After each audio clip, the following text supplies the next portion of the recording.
한국 인터넷에서는 다양한 공포 이야기가 돌아다니고 있습니다. 그 중에서 하나를 길게 풀어보겠습니다.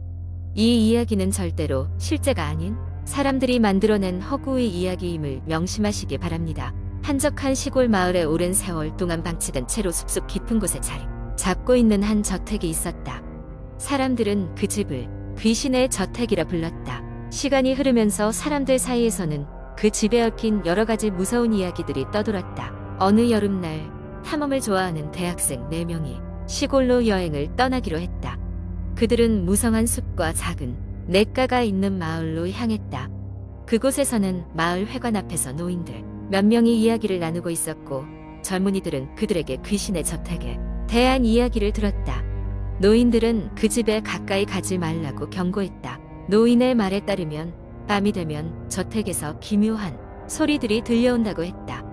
하지만 학생들은 호기심을 이길 수 없었다. 그날 밤 그들은 손전등을 들고 저택을 찾아갔다. 저택에 도착했을 때 그들이 마주한 광경은 기이했다. 오래된 나무 문은 반쯤 열려 있었고 부서진 창문 틈으로는 바람이 휙휙 불어들고 있었다.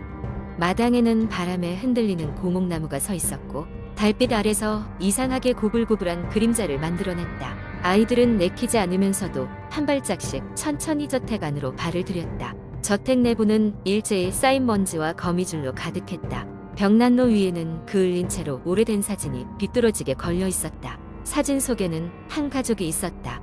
하지만 사진은 너무나 흐릿하게 변색되어 구체적인 얼굴을 알아볼 수 없었다. 그중 한 학생, 민수는 그 사진이 묘하게 자신을 바라보는 것 같다고 느꼈다. 나머지 친구들은 웃어 넘겼지만 민수의 등골은 서늘해졌다. 그들이 2층으로 올라간 순간 이상한 소리가 들렸다. 마치 발소리 같았다. 학생들은 서로 눈을 마주치곤 소리가 나는 방향으로 다가갔다. 복도 끝에는 작은 방이 하나 있었고 문은 살짝 열려 있었다. 그들이 문을 열자 그곳에는 누구도 없었다. 하지만 메마른 바닥에는 누군가 걸어다닌 듯한 먼지 흘림이 보였다. 그 순간 민수는 뒤에서 누군가가 자신의 어깨를 툭 치는 느낌을 받았다. 뒤돌아봤지만 그곳에는 아무도 없었다. 점점 더 불안해진 학생들은 집을 떠나기로 결정했다. 하지만 문제는 그 순간부터 시작되었다. 그들이 저택을 나가려 할 때 입구 문이 쾅 하고 닫히면서 잠겨버린 것이었다. 아무리 문을 열려고 해도 문은 미동도 하지 않았다. 당황한 학생들은 도움을 청하기 위해 폰을 꺼내들었지만 신호가 전혀 잡히지 않았다. 그때 위층에서 또 다시 발자국 소리가 들려왔다. 두려움에 질린 그들은 어둠 속에서 서로를 꼭 붙잡고 위층으로 올라갔다. 그곳에는 오래된 피아노가 있었다. 그때 투명한 손이 보이기 시작했다. 손은 조용히 피아노 건반 위로 내려왔고 고지어 으스스한 음악이 방안을 울렸다. 학생들은 공포에 질려 비명을 지르며 도망쳤지만 도망칠 곳은 없었다. 공포에 떨며 한참을 방 안에 갇혀있던 그들 앞에 갑자기 오래된 문이 스르르 열렸다. 문 밖에는 한 노인이 서 있었고 학생들은 목 놓아 울며 도움을 청했다. 노인은 그들을 조용히 바라보며 말했다. 이 집은 많은 사연을 가지고 있단다. 그 사연 속에서는 아직도 이 집을 떠나지 못한 영혼들이 살아가고 있지. 학생들은 노인의 말을 듣고는 주저앉아 울기 시작했다.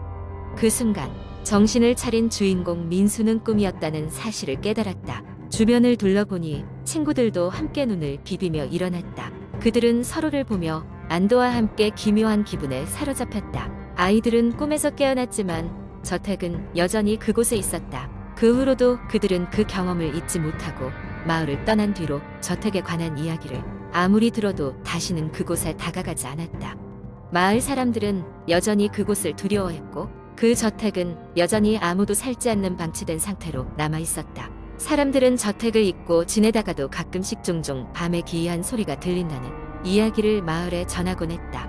그리고 그 집에 얽힌 이야기들은 세월이 지나도 줄어들지 않았고 하룻밤에 단 꿈 같던 그날 밤에 기억은 민수와 그의 친구들에게 영원히 잊혀지지 않는 공포로 남아있었다. 두 번째 이야기, 서울의 외곽. 사람들이 드물게 찾는 작은 마을이 있었다. 이 마을은 오래된 전설과 신비로운 이야기가 많이 전해져 내려오는 곳으로 유명했다. 그 중에서도 가장 유명한 이야기는 잃어버린 계단에 관한 것이었다. 마을 중심부의 낡은 건물엔 이 계단이 숨겨져 있다고 했다. 지선은 도시의 번잡함에서 벗어나 잠시 머리를 식힐 겸 이 작은 마을을 찾았다. 여행자들을 위한 숙소에 짐을 풀고는 마을 사람들에게 가장 유명한 장소가 어디인지 물었고 곧 잃어버린 계단 전설에 대해 듣게 되었다. 호기심이 많았던 지선은 그 낡은 건물을 찾아가 보기로 결심했다. 건물은 예상보다 더 낡고 어두웠다. 거의 폐허에 가까운 상태였다. 주민들은 아무도 그 안으로 들어가려 하지 않았다. 겁에 질린 눈으로 건물을 보여준 후 지선에게 건드리지 말라는 경고를 보냈다. 그러나 지선은 호기심이 이끄는 대로 문을 밀어 열고 건물 안으로 들어갔다. 내부는 먼지와 거미줄로 가득했다. 간신히 햇빛이 새어 들어오는 틈새로 벽에 녹슨 액자와 마루에 퍼져 있는 오래된 신문들이 보였다. 지선이 조심스럽게 발걸음을 옮기자 나무 바닥이 삐걱거렸다. 그녀는 계단을 찾아 1층을 돌아다녔다. 하지만 어디에도 흔적이 없었다. 그러다 마침내 뒷문 가까이에서 무심코 바닥에 수북이 쌓여있던 먼지를 털어내던 지선은 손끝에 이상한 감촉을 느꼈다. 다소 밑으로 꺼진 판자가 있었던 것이다. 그녀는 손으로 그 주위를 더듬어 살펴보니 뭔가 당기면 열리는 구조가 있었다. 그녀가 힘껏 힘을 주자 오래된 나무가 마침내 드르륵 소리를 내며 열렸다. 지선은 미지의 공간을 내려다보았다. 예상과 달리 작고 낡은 계단이 아니라 깜깜한 어둠 속으로 이어진 돌계단이 숨어 있었다. 그녀는 숨을 딛고 조금씩 계단을 내려가기 시작했다. 계단은 상상 이상으로 길었고 계단을 내려가면서도 어딘지 모르게 춥고 기분 나쁜 기운이 깃들어 있었다. 계단의 마지막에 다다르자 그녀는 커다란 지하의 방에 도착했다. 방 안은 차가운 공기로 가득했고 가운데엔 낡아빠진 나무 상자 하나가 놓여 있었다. 상자의 위에는 수상하게도 촛불이 켜져 있었다. 지선은 본능적으로 상자에 다가가 뚜껑을 열었고 그 안엔 오래된 일기장이 들어있었다. 일기장은 상당히 두꺼웠고 그 첫 페이지에는 사라진 이들을 위한 기록이라고 적혀 있었다. 떨리는 손으로 몇 페이지를 넘긴 그녀는 곧 충격적인 내용에 눈을 떼지 못했다. 거기엔 수십 년 전에 이 마을에서 실종된 사람들에 관한 기록이 담겨 있었고 그들이 마지막으로 행방불명된 장소가 모두 이 계단과 연결되어 있다는 것이었다. 놀람과 공포에 질린 지선은 급히 일기장을 덮고 도망치듯 계단을 올라갔다. 그녀의 등 뒤에서 무슨 소리가 들려오는 듯 했지만 돌아보지 않았다. 기어코 지상으로 올라와선 지선은 건물 밖으로 뛰쳐나왔다. 몸은 식은땀으로 젖어 있었고 심장은 미친 듯이 뛰고 있었다. 이후 그녀는 그날의 경험을 다른 사람들에게 이야기했지만 아무도 믿어주지 않았다. 건물은 얼마 지나지 않아 철거되었고 계단의 존재는 다시 미스터리로 남게 되었다. 지선은 일기장의 내용을 떠올릴 때마다 섬뜩한 기분을 느꼈고 마을 사람들도 자신의 전설을 더욱 두려워하게 되었다. 그리고 지금도 마을을 방문하는 사람들은 가끔씩 그 주변을 떠돌다 미지의 계단을 마주친다고 했다. 하지만 그 계단이 어디로 이어지는지 확실히 아는 이는 아무도 없었다.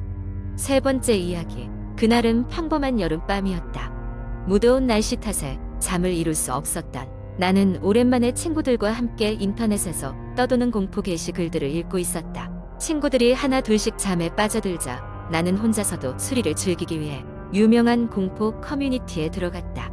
그곳에는 다른 사람들의 경험담이 가득 차 있었다. 대부분은 쉽게 지나칠 수 있는 내용이었지만 어느 제목 하나가 내 눈길을 끌었다. 제목은 잔뜩 늘어선 방의 비밀이었다. 호기심에 이끌려 글을 클릭하자 작성자는 자신이 겪었던 기묘한 경험에 대해 이야기하고 있었다.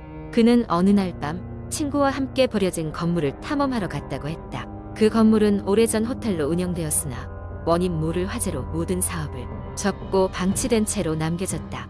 주변 사람들 사이에서는 그 건물이 귀신 들린 곳으로 유명했으나 두 청년은 무모하게도 그곳을 탐험하기로 했던 것이다. 둘은 늦은 밤 몰래 건물에 들어섰다. 벌레가 가득한 낡은 카펫을 밟을 때마다 먼지가 일었고 어둠 속에서 형체를 알 수 없는 가구들이 휩쓸린 채 놓여 있었다. 몇 가지의 방을 지나 그들은 이상한 구조에 주목했다. 복도의 끝에서 시작된 방들은 10개가 넘는 크기가 모두 비슷한 방들이 일렬로 늘어서 있었다. 방들은 각각 문이 열려 있었고 둘은 호기심에 방들을 하나씩 들어가 보기 시작했다. 처음 몇 방은 아무것도 없었지만 점점 내부로 들어갈수록 그들은 미묘한 소름을 느꼈다. 6번째 방쯤에 도달했을 때 방 한가운데 놓인 의자 위에 먼지가 전혀 앉지 않은 보라색 인형이 놓여 있었다.